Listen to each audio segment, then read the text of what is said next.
My son banned me from my own $680,000 lake house and handed my keys to his in-laws. They parked on my gravel, sipped wine in my late wife's chair, and told me, "This is theirs now." That was the moment the hurt turned to blueprint. I've built homes, bridges, and a life. I can rebuild justice. I smiled once and left. You won't believe what I did next. Before we continue, please subscribe to the channel and tell us where you're listening from in the comments. I sat in my Phoenix study with the desk lamp throwing a warm ring across papers I should have filed. The wedding photo on the shelf leaned a touch left. Ellie's smile caught an amber light. The oak floor I laid creaked under my heel, proof that work done right holds up. I looked at my hands and thought about the years they turned money into shelter and tuition into chance. When Nate called from college, I paid $60,000, then $2 more to clear a fee, and told him not to worry. When his car died on I-17, I bought a used SUV for $27,500 so he could keep his job. Later, I put down a $20,000 deposit on their first condo because the landlord decided to sell. I swiped my card for furniture that was supposed to be a few pieces and came out to $12,800 by the time Sophie was done. For the wedding, I wrote a check for $35,000 because family is not where you nickel and dime. I did those things the way I laid this floor, steady and patient, believing I was building a surface we could all stand on. I never itemized any of it until now. I kept the promise I made to Ellie when Nate was born, that I would give our boy every good turn I could afford. Now the boy's a man, and he stood on the porch of the lake house I paid for and told me it was not mine. He said it belonged to his in-laws, as if my signature on the deed were a rumor. I thought of the throw blanket Ellie knit, the cedar coasters I sanded, the wine glass set on her table, and a wet ring soaking into wood I finished by hand.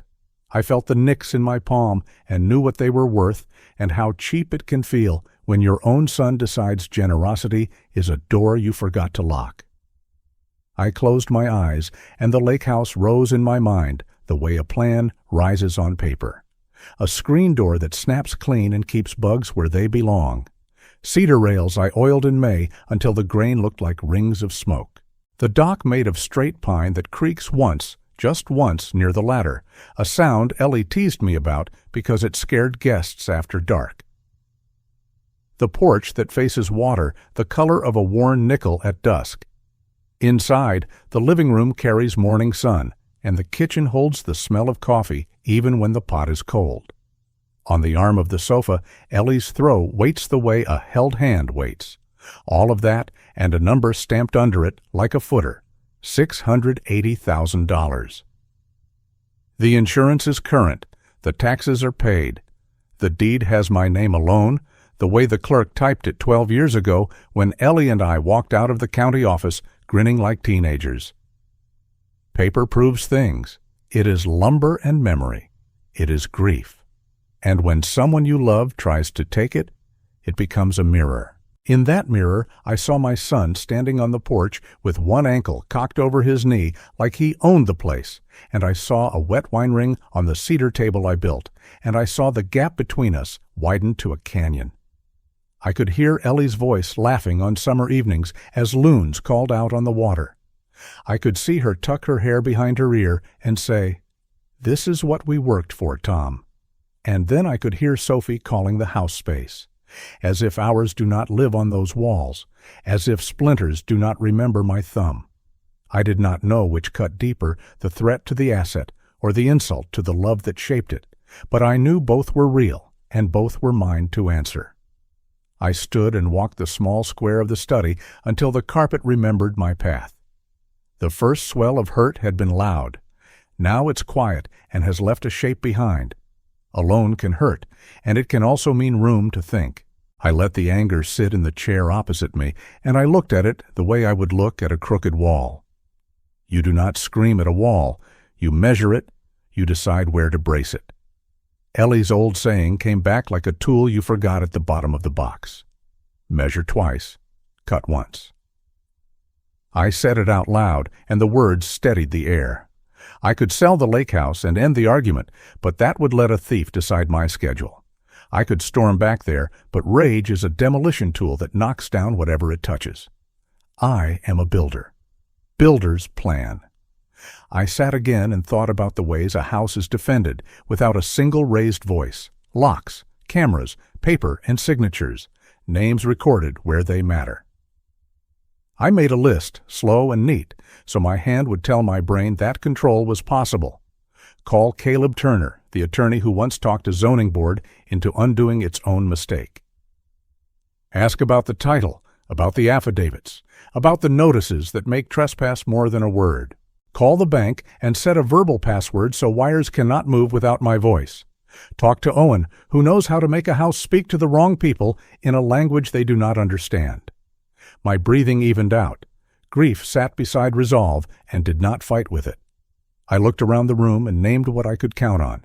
The lamp, the photo, the floor, the way paper sounds when you snap a file closed.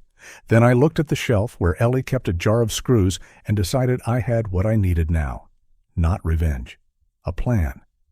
I pulled the small safe from the bottom shelf, spun the dial, and felt the old click that always reminded me of a truck door closing. Inside lay the deed with its raised seal, the title insurance, and a stack of property tax receipts. I set them on the desk and read line by line, the way you read instructions when a mistake will cost more than money. The deed named me as the owner, recorded on a Tuesday 12 years ago. The title insurance policy covered defects I did not have. The receipts showed taxes paid through December. Facts cool a man down. While the papers lay open, my phone buzzed where I had turned it face down to stop the twitch in my hand. It was a message from Nate, short and sure, saying they would be moving in this weekend. Saturday, 2 p.m, a deadline in the shape of courtesy. He thought certainty was a tool. Certainty can be a trap if someone else knows it too. I wrote the time down on a yellow sticky note, then slid the note onto the deed so the numbers looked like they belonged there. Caleb Turner's card waited in my contacts like a door with a good lock.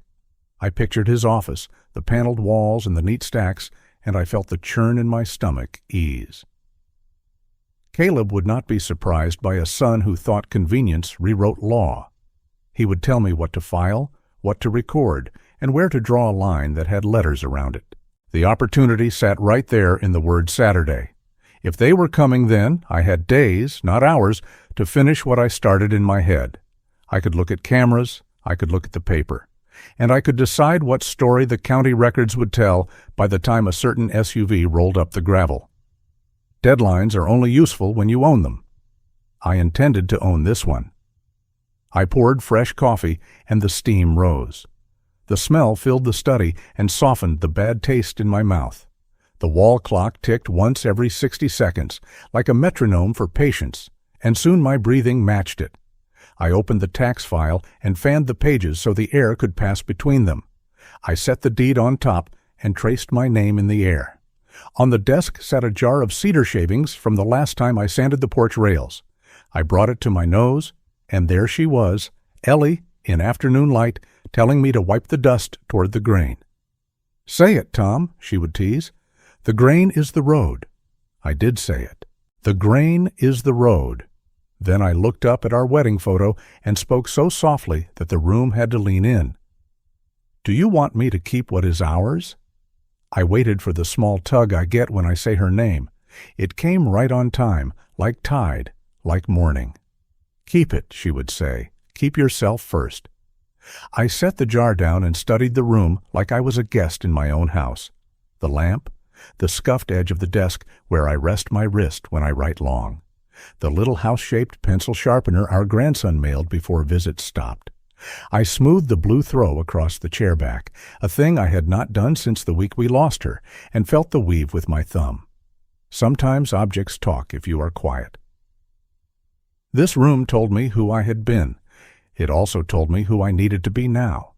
A man who can sit with grief and still reach for a pen. A man who can love a memory and defend a boundary at the same time. I pulled a legal pad from the drawer and printed in block letters, the way I used to mark joists so the crew could read them from 20 feet away. "Call Caleb at 8:30.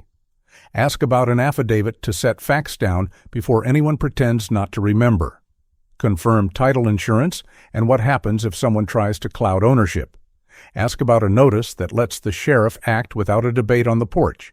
Call Valley West Bank and add a verbal password. No wires over $10,000 without my voice. Flag any attempt to change my address. Drive to the lake house and check every latch. Talk to Owen about a camera at the entry and a sensor in the hall, something that records a name, a time, and a door. I set the pen down so the room could hear the plan that lived on the page. Then I added a line I had been circling. Consider the paper future of the house. If the law is a tool, pick the one that fits the job. I did not know yet whether the job would need a trust or a gift that moves the asset beyond grasp but keeps a key in my pocket. But knowing those options existed felt like oxygen. I gathered the deed, the title policy, and the tax receipts into a manila folder and slid the legal pad on top. I looked up at Ellie and whispered, "I am going to fix this." Then I stood. I opened my phone and found Caleb's name. I wanted the morning to hear me first. I set an alarm for 7, one for 7:15. Then I pressed call and left a message. "Caleb, it's Tom Reed. I need to see you at 8:30 about the lake house. I'm bringing the deed, title insurance, and tax receipts. I want the record to say what is true." I ended the call and placed the phone face down, not as a surrender, but as a promise that the next time it buzzed, I would pick it up with a steadier hand. If you're still watching and find this story interesting, please comment one below to let me know you're here with me. I woke before sunrise and dressed like a man heading to work, not war. Jacket, clean boots, the brown folder with the deed, title policy, and tax receipts tucked under my arm. Phoenix was pale and quiet, the streets empty enough to hear my own steps. I parked behind Caleb Turner's building and walked through the side door that always smells like lemon oil. The receptionist offered coffee. I declined. I was clear enough. I sat in the chair outside his office and felt the weight in my hands that is heavier than paper, the steady drag of a promise I made to my wife, and the slap of my son's words on that porch. Caleb's office is orderly in a way that steadies you. Dark wood desk, clean stacks, a window that frames the top of a mesquite tree. He shook my hand once, a contractor's shake, and let me talk in short, strong lines. My son says I am banned from my own lake house. He gave my keys to his in-laws. He told me, "This is theirs now." I slid the folder across. Caleb opened it, read the deed, the policy, and the receipts. Then he looked at me the way a straight edge looks at a bowed board. "Title is clean," he said. "Your name alone. Insurance valid. Taxes paid. We will draft an affidavit today memorializing the threats. We will prepare a no trespass notice addressed to your son, his wife, and her parents, file it with the sheriff after service, and copy the file. If they enter, a deputy will not need a seminar to act." He asked for dates and names. I gave him porch, late afternoon, Clearview Lake. The exact words, "This is theirs now, do not come back," and the names Nathan Reed, Sophie Reed, Victor, and Linda Barnes. He read the notice language aloud, flat, so the words carried weight on their own. Service by process server, certified mail as backup, copy to the sheriff. He set his fee schedule at the edge of the desk. Affidavit, notices, service, recordings, $2,500 to $4,000. Depending on attempts and filings. I said, "Proceed." He pushed an affidavit across to me and a pen that clicked once and then settled. I wrote the facts in order, like framing a wall. Porch. Wine ring on the cedar table I made. Statement, "This is theirs now." Follow-up text, "Do not come back." Outside, the sun had climbed. I sat in my truck and called Valley West Bank. A woman named Denise answered on the security desk with a voice that knows procedures save grief. I told her I wanted a verbal password on every account and that no wire over $10,000 could move without my voice on the line. I asked for a hard note on my profile, "Elder financial exploitation risk, proactive." She read it back exactly, then suggested we restrict cashier's checks over $1,000 unless I am at the counter. We added that. She asked whether to freeze my dormant home equity line. Yes. She placed a red banner that forces a call before any address change. She thanked me for calling before there was trouble. By mid-morning, I turned onto Owen Miles's street. Mailboxes leaned, driveways were clean, and Owen opened the door before I could knock. His living room looks like the inside of a radio. Coiled cables, labeled bins, 3 monitors humming. I told him I needed the lake house to defend itself without breaking a single law. Motion sensors in the entry, living room, hall, and upstairs landing. Strobe lights that disorient but do not harm. Small projectors to cast a pacing shadow at the top of the stairs. Directional audio to place a whisper in one man's ear. Water activation in the kitchen after a delay. A smart lock with a 30-second lag. Separate network, local only, no cloud. Battery backups that will run 5 to 7 days. He listened with his head tilted and a small smile, the way a carpenter who finds a board that will take the nails straight. We loaded his SUV with gear that looked small for the job it promised. Sensors the size of matchboxes, a pair of compact projectors, 6 tiny speakers, and 2 directional audio modules. LED strips he swore to tame into tight, legal flashes. 2 heavy UPS units. A control hub no larger than a book. The drive north took just under 2 hours. Pines pressed in, the lake flashed between them like a coin. The house opened to us the way a good door does, with a click that means the frame is right. Owen moved through the rooms like a man counting studs by ear. He mounted a motion sensor above the entry and synced it to the hub. He tucked another near the hall baseboard and paired it. He set a directional speaker into the crown molding over the door and aimed it at the welcome mat. He placed a projector high on the landing so a tall, patient shadow would pace when you looked up. In the kitchen, he added a control that could open the faucet for 30 seconds after movement continued. He left the smart lock for last and set the delay to half a minute. We worked through lunch without noticing hunger. By mid-afternoon, the system felt like a quiet promise. We tested every piece. Step into the entry. A calm recorded voice says, "Attention, you are not the owner of this property. Leave immediately. Keep moving." Lights begin to pulse. Pause in the hall. The pacing shadow appears on the landing wall, slow as a heartbeat. Step into the kitchen. The faucet roars for 30 seconds, then stops. Try the front door. The lock holds for a full half minute, which feels longer than it sounds. Owen showed me the tablet and the map of rooms, each sensor a blue dot that winked when I moved. The network was isolated. If the power failed, the backups would carry. At dusk, I drove back to Phoenix with the tablet on the passenger seat. The camera feeds live. Entry, living, kitchen, hall, landing. The lake lay behind the entry glass like a painting. I set the tablet on my desk and watched my house look exactly like itself. Then my phone buzzed. A message from Nate. It was a video. I pressed play and held the screen steady. Victor sat in Ellie's chair with his ankles crossed. Linda fiddled with the little steel plate I had mounted near the door. Sophie stepped into frame with a wine glass and set it on the cedar table I built with my hands. "Your dad should learn to share," she said, "like charity begins at my expense." Linda lifted Ellie's blue throw and folded it with 2 fingers, delicately, as if touching something fragile and beneath her. "We will get a new one," she said, "so it will not look so folksy." The heat that ran up my back stopped at my collar and cooled. That cooling means the cut found bone. I called Nate. He answered cheerfully, the sound of a man sure the ground would hold. I kept my voice flat as a level on oak.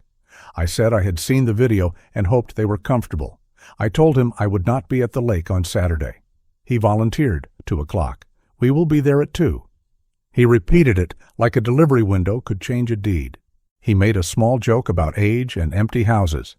I said nothing, wished him a safe drive, and ended the call. At first light, I met Owen at the lake with a short list. We tuned the hall sensor to catch a slow step. We slid the directional audio 2 inches left to find a man who leans on his right side when he reads. We shortened the water delay to 20 seconds. We ticked the strobe 1 notch brighter. We set the smart lock to hold firm for 30 seconds before it frees. Then we stood in the entry and listened to the system breathe.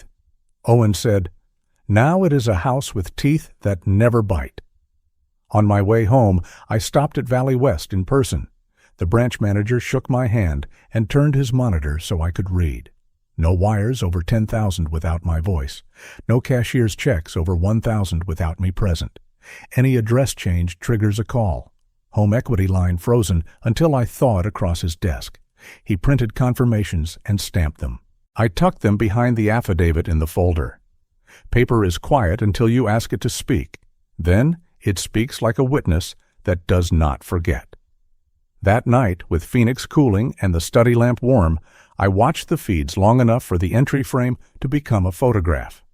$680,000, I told myself, and then I translated it into things that live in hands. Dock boards, I replaced 1 spring, 3 coats of varnish rubbed with patience. The screen door I hung last month. The cedar rails Ellie used to lean on, telling me the sky looked like hammered copper. I could hear her voice. "Wash up, Tom. Supper's hot." I whispered that I was getting ready, and the room felt like it nodded. Friday morning at 8:30, I sat in Caleb's office again. I signed the affidavit, steady hand, steady facts. He walked me through the service. The process server would try that afternoon, again in the morning if needed, then file proof. The sheriff's office would have copies of the notice by the end of the day. He slid an invoice across. $2,900 and some change for the initial work.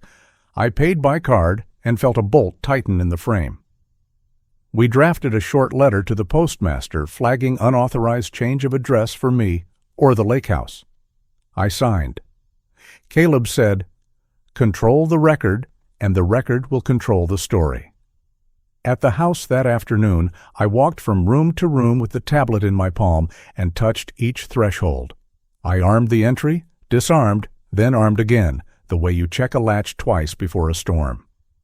On the landing, I watched the shadow pace and felt a prickle anyway, proof that the effect works even when you built it. In the kitchen, I opened the faucet and listened to the pipes wake, then settle. On the porch, I straightened the small brushed steel plate. Welcome to the house of the future. Enter at your own risk. It made me smile because the future I had in mind was a very old idea. You cannot take what is not yours. Back in Phoenix, I set the tablet on the desk and watched the health lights glow green. Power steady. Backups armed. Network local. Logs clean. If someone cut power, the backups would take over. If someone pulled the router, nothing would blink. If someone called my place theirs, the house would answer with a calm, firm voice that did not need mine. I leaned back and let the wall clock measure minutes toward 2 o'clock. Near midnight, I turned off the lamp. Ellie's smile held the last light. I touched the frame and whispered, "Measure twice, cut once." Then I told her the part I hadn't said out loud. They do not know I hold the thing that will change everything. I slept better than I had since the porch. Not long, but deep enough to wake clear. Saturday would come whether anyone deserved it. I was ready. I had called the lawyer and signed what mattered. I had spoken to the bank and set locks where money likes to slide.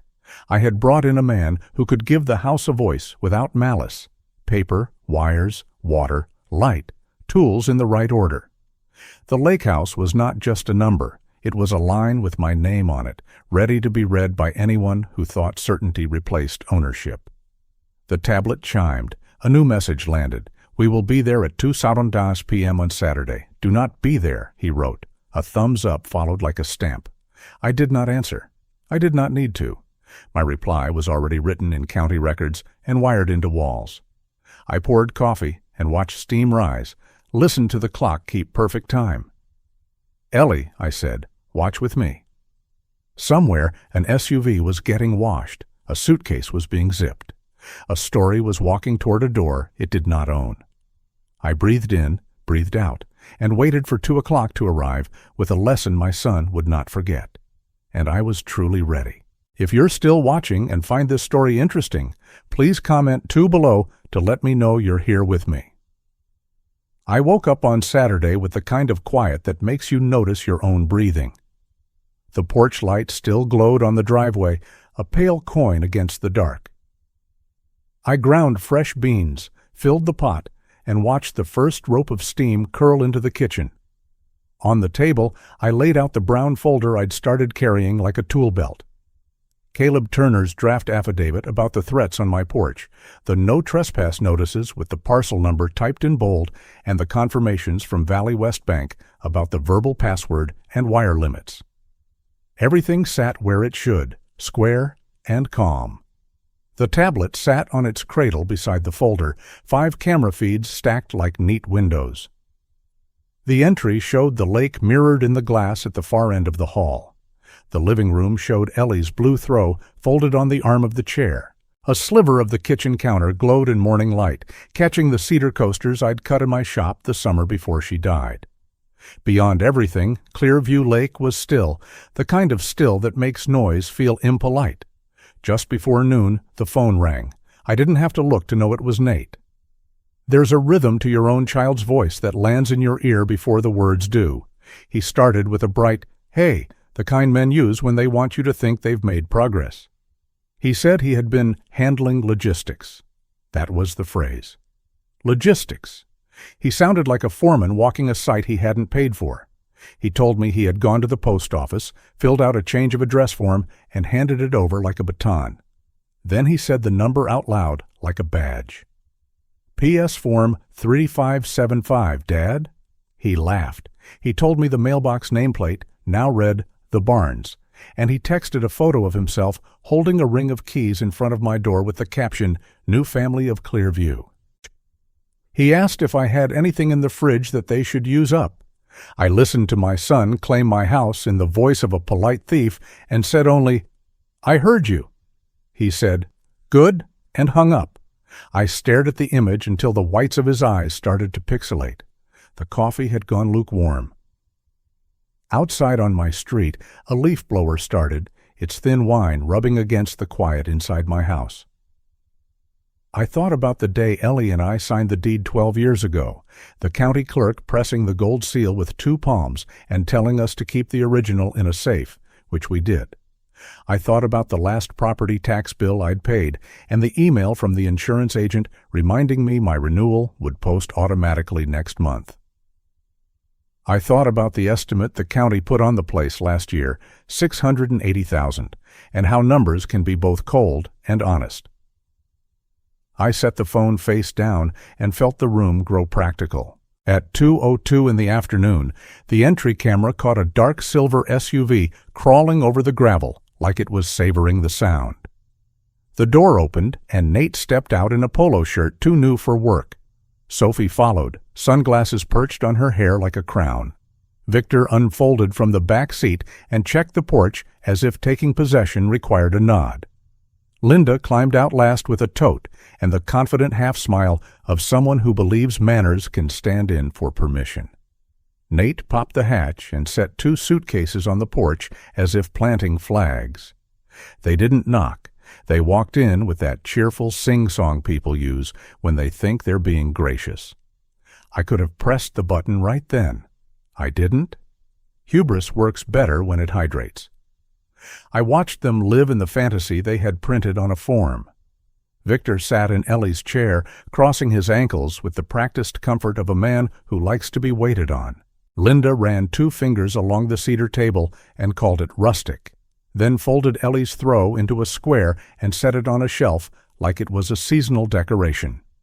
Sophie tapped the rims of my wine glasses with a nail and arranged them in a row, listening for a perfect ring that did not belong to her.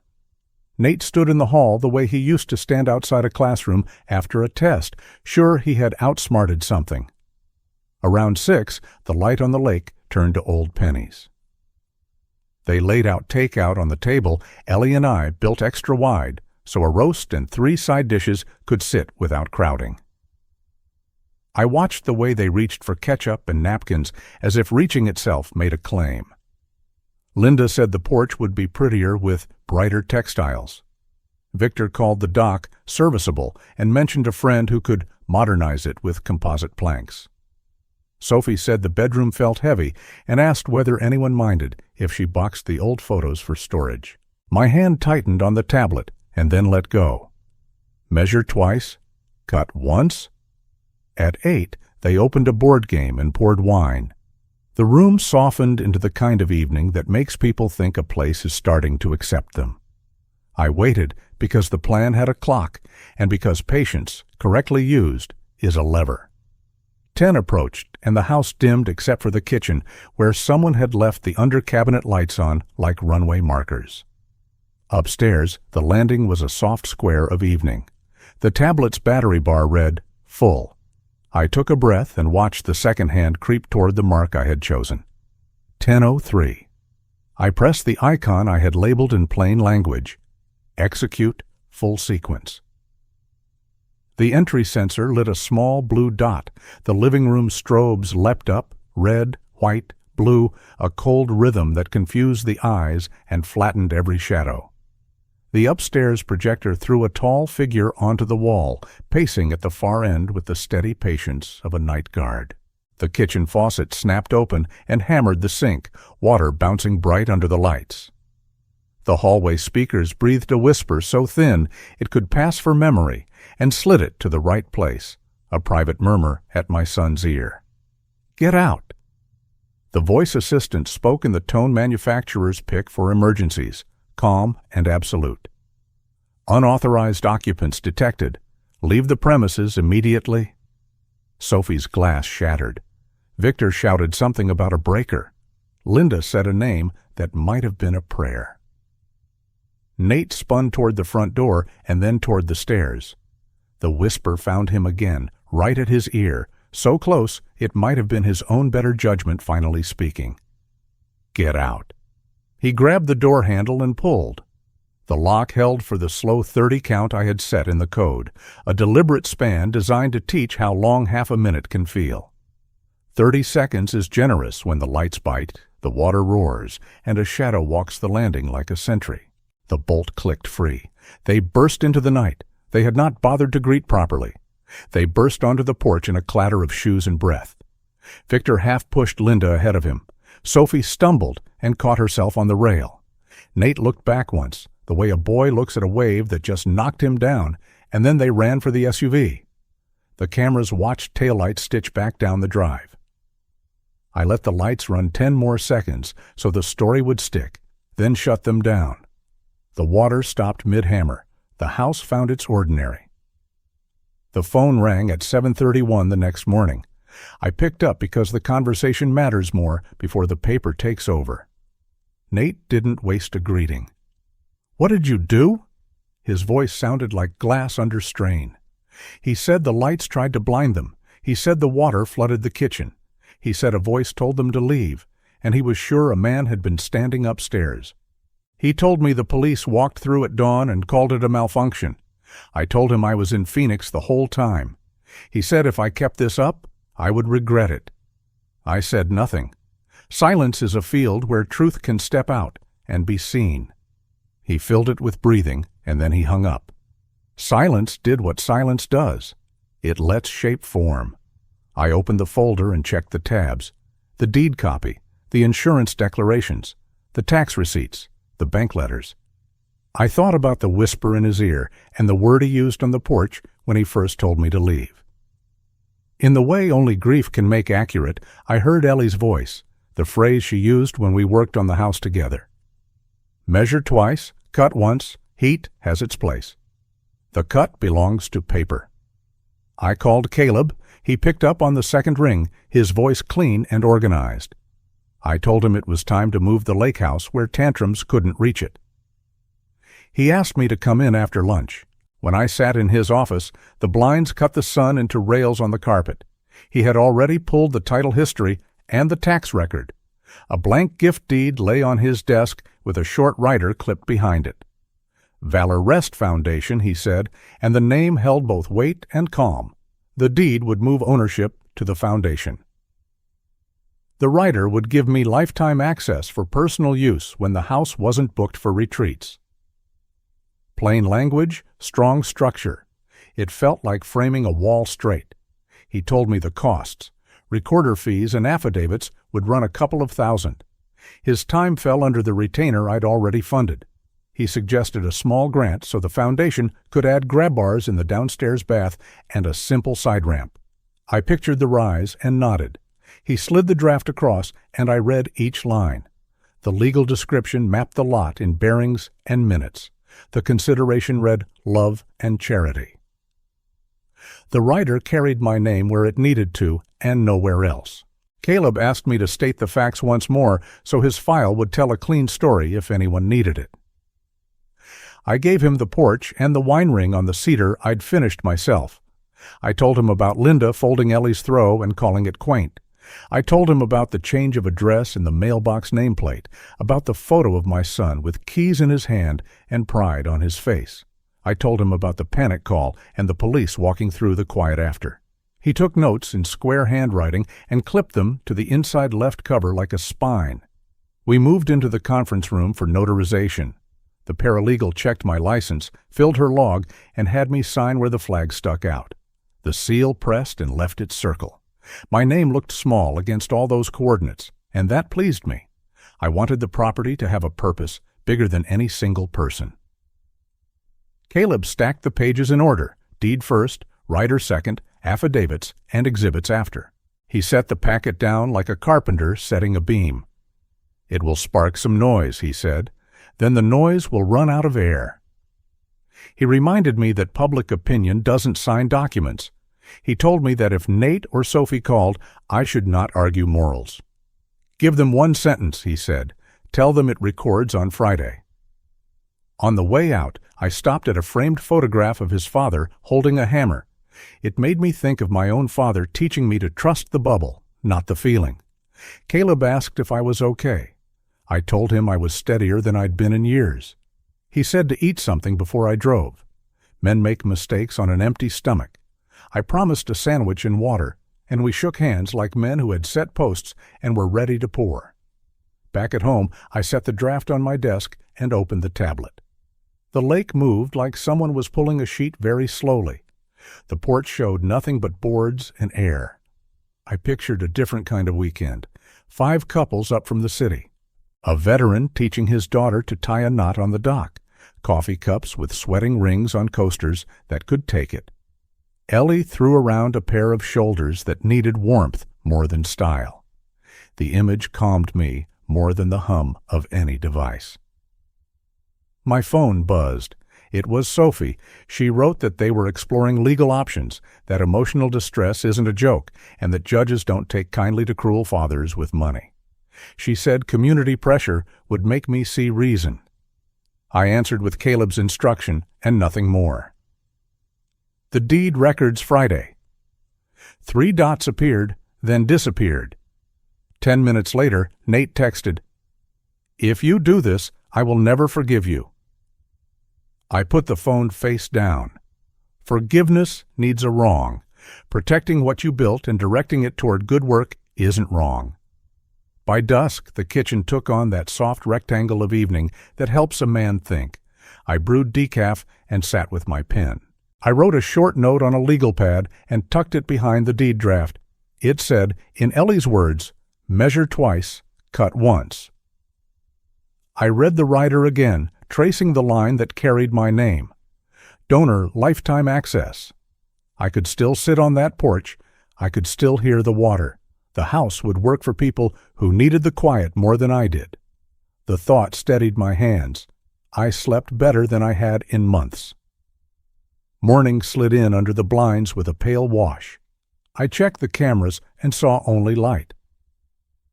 At 9, Caleb called to confirm one correction in the legal description. A digit in the bearing needed a 3 instead of a 5. We fixed it.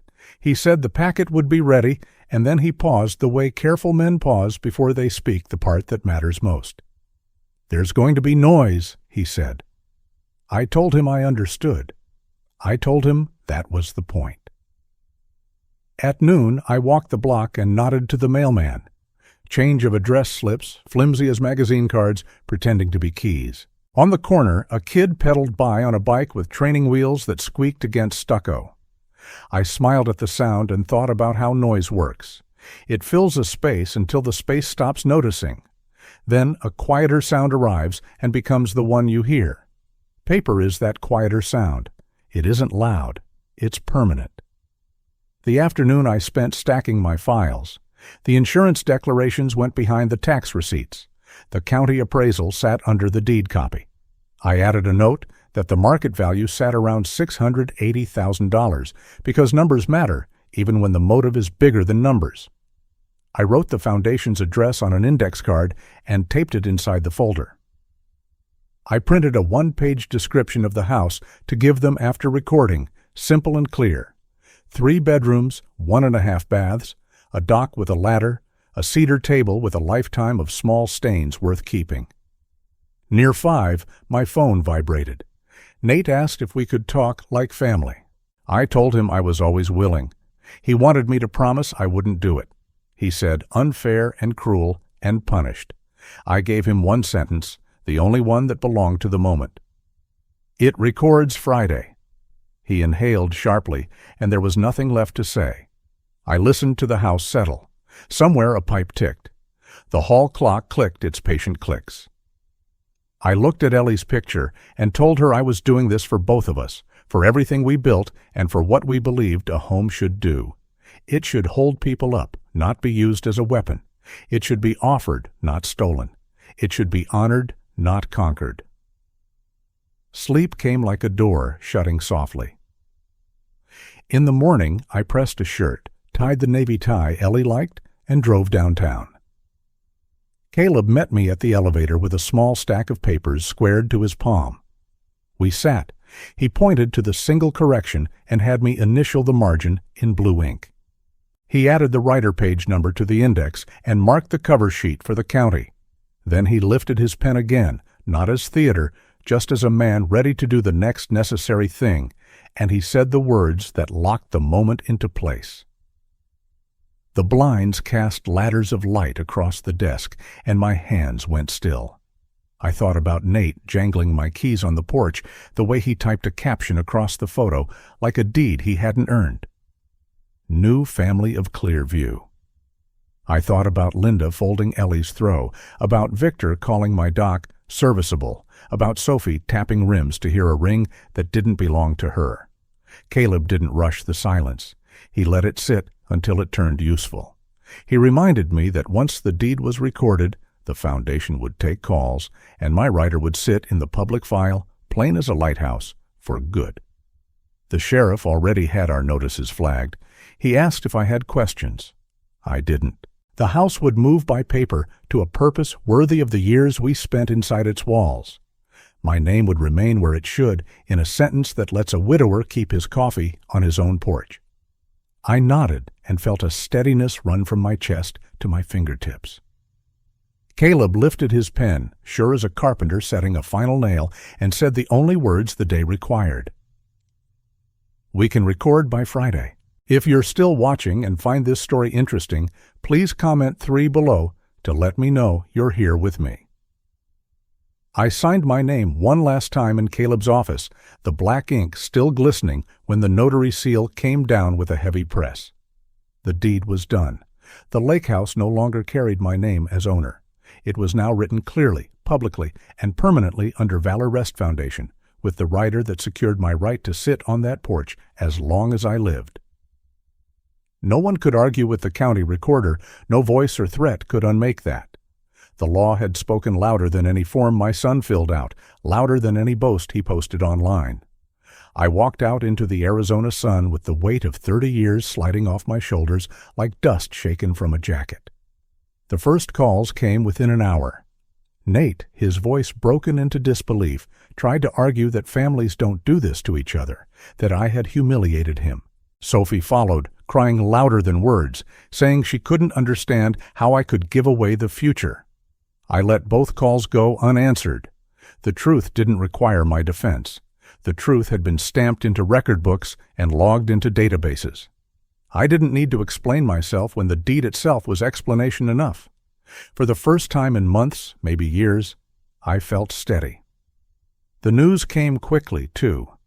Valor Rest Foundation posted on their page a picture of the lake house under golden afternoon light with the caption, "A lakeside retreat generously donated by Thomas Reed in memory of his late wife Eleanor. May it serve as a place of quiet healing for veterans and families in need."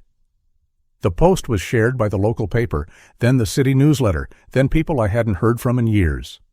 Neighbors sent me messages of surprise and gratitude. Old friends from church wrote that Ellie would be proud. I sat with the tablet in my lap, watching the comments scroll, my chest heavy and light at the same time. 2 days later, they showed up. Nate and Sophie, with Victor and Linda trailing just behind, walked into Caleb's office like a family preparing to reclaim a prize. They carried themselves with the confidence of people who believed paperwork could be undone with pleading. Caleb had been ready. The folder lay open, the deed highlighted, the writer clipped behind. He slid it forward without ceremony. The county stamp sat square in the corner. "This," Caleb said, his voice flat and final, "is the current and legal record of ownership." Sophie gasped first, her hand flying to her chest. Nate's jaw clenched and unclenched, eyes darting across the lines as if one word might save him. Victor muttered about fraud. Linda whispered about betrayal. Caleb simply tapped the signature line where my name met the seal. He explained the writer, explained my access, and explained the irrevocable nature of the filing. Each word was a nail in the box of their plan. Nate looked at me then, eyes dark with something that might have been grief or rage, maybe both. He said I had made him small in front of his wife, his in-laws, and his community. I let his words hang, then I placed a plain envelope on the table. Inside was a relocation voucher from Valor Rest, $7,500 marked clearly for Victor and Linda. I told them they could use it for a rental, for moving expenses, or for a small start somewhere new. "Not Lakeview," I said, my voice low but even. "Just time. That's what this buys you." Victor's face flushed deep red. Linda began to cry quietly, dabbing at her eyes with a tissue pulled too hard from her purse. Sophie whispered to Nate that they had to leave, that this was over. Nate stood, his fists tightening, then loosening. He looked at me and asked, "Do you hate me?" The question carried every crack in his voice, every fracture of pride. I took a breath, thought of Ellie, and said, "No, I just stopped letting you make me small." The silence after was sharp. Caleb cleared his throat softly, closing the folder with finality. They left in a scatter of footsteps, the door shutting behind them with a sound that felt more like a wall rising than a door closing. That evening, I drove out to the lake. The cameras were already dismantled, Owen having pulled them with a craftsman's care. He had left them neatly boxed in the garage, and on the workbench he placed a bottle of bourbon with a handwritten note. For the man who built walls and knew when to take them down. I smiled, lifted the bottle, and made a silent toast. On the porch, the lake spread wide, catching the last pink of the day. The air smelled of cedar and water. I had ordered a small plaque, and it was already mounted on the wall beside the door. Given in memory of Eleanor Reed, may this house be a quiet kind of healing. I ran my hand across the letters, the cool brass firm under my palm. For the first time since Ellie passed, the lake house felt like more than a memory. It felt like a legacy. Days passed into weeks. The house no longer rang with the echoes of schemes. Instead, it was filled with the footsteps of veterans and families who came for retreat weekends. I watched a father teach his son to tie a line at the dock. I watched a woman sit in Ellie's chair with a blanket around her shoulders, eyes closed, breathing deeply. The sound of water against the boards, the smell of wood in the air, the wind moving through the pines, they became the language of peace. Nate tried one more time. He stood at the gate one late afternoon as the sun slid low, his hands empty, his shoulders slumped. He asked if I would ever forgive him. I told him forgiveness was not the question. Respect was. Family survives boundaries, I said. It dies in their absence. He nodded, looked at the house one last time, and left. I did not follow. I began to live quietly. My days took on new rhythms. Early mornings with black coffee, afternoons with books I had left unread for too long, evenings walking the shoreline with the crunch of gravel underfoot. I joined a small group at Valor Rest, volunteering to guide new families who arrived. I told them about the house, about Ellie, about how places can hold you if you let them. They listened, and sometimes they cried, and sometimes they laughed. Each reaction was a stitch in the quilt of meaning Ellie and I had always wanted the house to hold. The opposition faded. Sophie and Nate moved into a small rental downtown. Victor took a job managing a storage facility, his pride trimmed down to fit fluorescent lights and concrete floors. Linda was seen less and less, her circle shrinking. They had tried to play at ownership, but they never understood stewardship. The contrast sharpened itself, their frustration against my calm, their loss against my freedom. One night, sitting on the porch with a blanket over my knees, I whispered to Ellie, "We did it, love. We kept it safe. And I'm safe too." The stars broke open across the black sky, and the lake reflected them like scattered coins. My heart was not heavy anymore. The truth is, I don't need their apologies. I don't need them to admit they were wrong. I have my peace, I have my self-respect, and I have a home that now belongs to more than me. The lesson is written into the beams of that house and the water of that lake. Family without respect is just noise. Respect without family still builds something that lasts. I turned off the porch light, listened to the night sounds wrap around me, and said the words out loud just once, for myself. I don't need them. I have myself. Shut. And with that, the story that had begun in betrayal closed its arc in quiet triumph. The next chapter would not be about conflict, but about living, and I could feel it already waiting, like dawn behind the trees. I wake up earlier these days. The mornings are quiet, the kind of quiet that doesn't weigh heavily, but instead feels like a gift. The sun comes through the blinds in my small apartment in Phoenix, soft and gold, and I sit with a thermos of black coffee in my hand before I head out. Some mornings I drive up toward the lake. I park in the gravel lot where I can still see the water stretch out like a mirror. I bring an old photograph of Ellie in her garden and rest it on the dashboard. I sip my coffee slowly, the steam curling into the cold air, and I breathe in the way she used to remind me to. "In through the nose, hold, out through the mouth," she would say when I was stressed. Now I lead small breathing exercises at the dock for veterans who come through Valor Rest on weekends. The foundation gives me more than purpose. It gives me back rhythm. Every year, I pledge $5,000 to their program, enough to cover food and lodging for families who might otherwise not afford peace.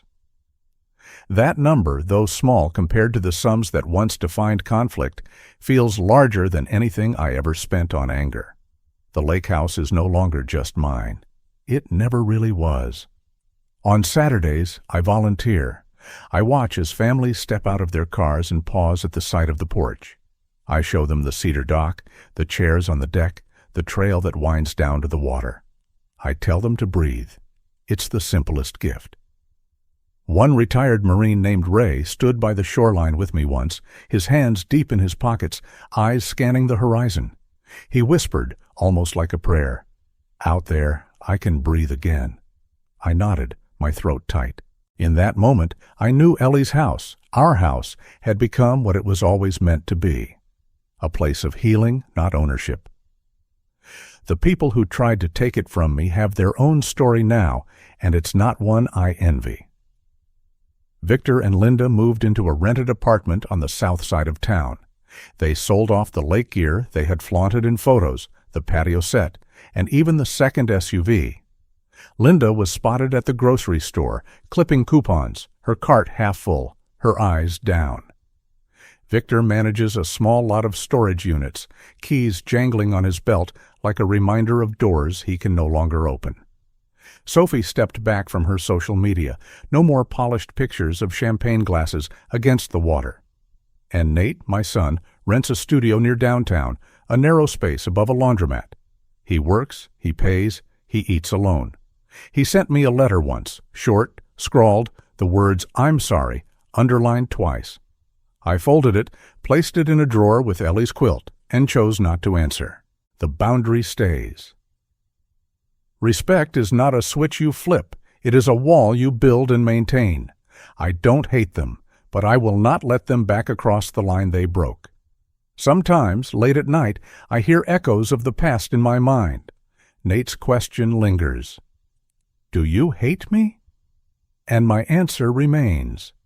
No, I do not, but I stopped letting him make me small. That's the lesson. For parents, the truth is simple. Love your children, give to them as you're able, but never give away the core of who you are. Protect your dignity as fiercely as you protect their futures. Sacrifice doesn't mean surrender. For children, the lesson cuts just as sharply. Honor the hands that raised you, the bills paid without applause, the nights lost to worry. Gratitude is not an optional gesture. It is the debt that cannot be written off. And for the world we live in now, where greed wears so many faces, the truth is that human nature bends easily toward taking. But what endures, what defines character, is whether we choose to respect the boundaries that hold us together or break them for gain. I got an email from Valor Rest one morning that brought tears I hadn't expected. They sent photographs from the first month of retreats.